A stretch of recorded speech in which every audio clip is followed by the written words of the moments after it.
La colitis es un padecimiento crónico en el que el paciente puede recaer cuando sufre alteraciones del estado emocional y estrés, de modo que es importante consultar con el especialista, así como mantener buenos hábitos alimenticios y manejo del estado de ánimo, explicó la coordinadora de Prevención y Atención a la Salud del Instituto Mexicano del Seguro Social, doctora Flor Rodríguez Melo.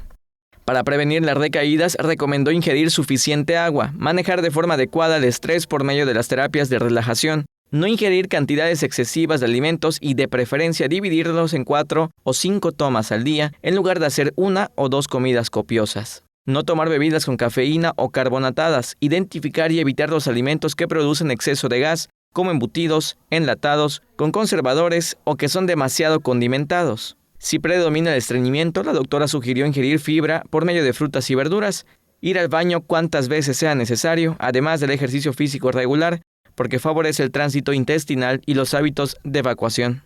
La doctora recomendó evitar el uso de laxantes y hacerlo solo bajo prescripción y vigilancia médica.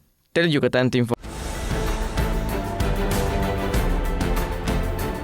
Teleyucatán te informa, lunes a viernes 3 de la tarde. Síguenos.